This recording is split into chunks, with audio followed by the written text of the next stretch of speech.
selamat datang. Diskusi kita hari ini tentang Ibu Kota Nusantara atau yang kita biasanya sebut IKN. Bersama saya Salwa Zahira dari mahasiswa Prodi S1 Manajemen.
Oke, kita lanjut ya.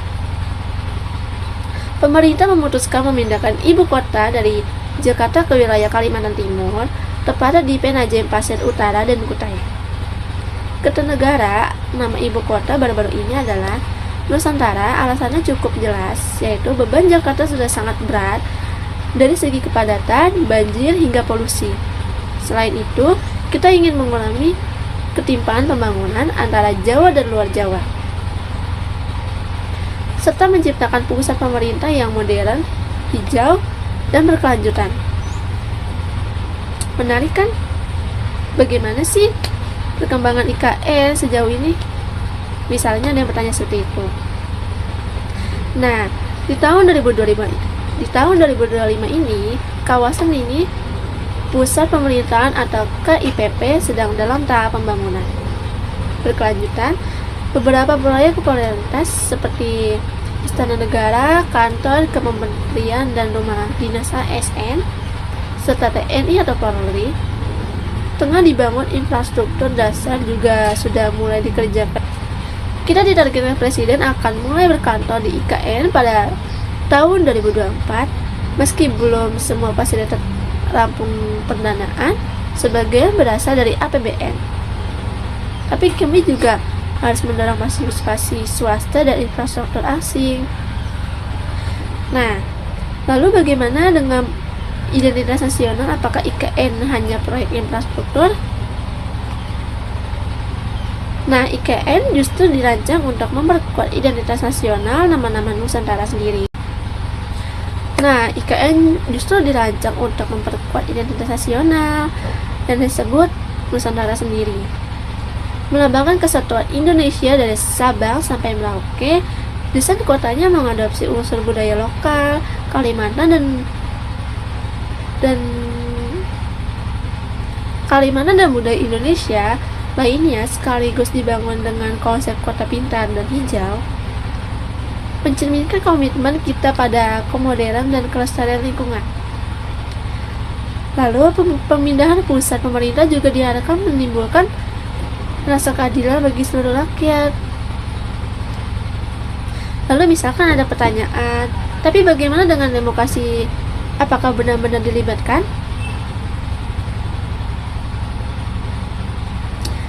Nah, itu juga penting. Pemindahan ibu kota memang membuka peluang untuk diselekasikan yang lebih nyata kekuasaan dan pembangunan tak lagi terpusat di Jawa.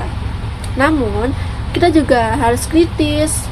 Ada tantangan demokrasi seperti keterlibatan masyarakat adat, potensi pengusuran, dan kurangnya akses informasi di masyarakat lokal. Pemerintah harus lebih transparan dan terbuka terhadap partisipasi publik. Nah, dari itu kita harus sadar akan hal itu. Pemerintahan terus berupaya menjalin komunikasi dengan semua pihak, termasuk masyarakat adat dan pemerintahan lingkungan. Masukan dari berbagai pihak sangat penting agar IKN benar-benar menjadi milik bersama.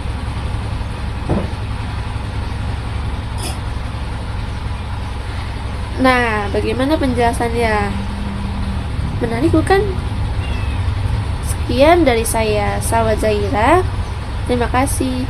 Bye-bye.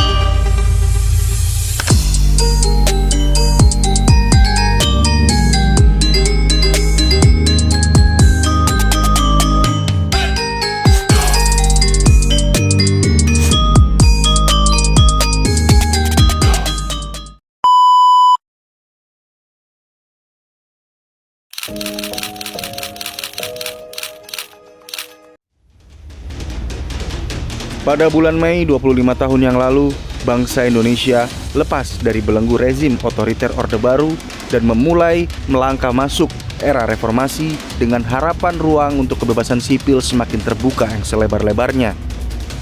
Namun faktanya, kebebasan sipil, khususnya dalam menyampaikan pendapat, kini justru semakin tidak terjamin. Terkikisnya kebebasan berpendapat di Indonesia itu tercermin dari banyaknya data yang menunjukkan bahwa kebebasan sebagai syarat mutlak demokrasi di Republik ini kian merosot. Tidak heran jika dalam laporannya The Economist Intelligence Unit menegaskan Indonesia adalah negara dengan demokrasi yang cacat atau flawed democracy. Negara dalam kelompok cacat ini masih memiliki masalah fundamental seperti rendahnya kebebasan pers, budaya politik yang anti kritik, partisipasi politik warga yang lemah, serta kinerja pemerintah yang belum optimal.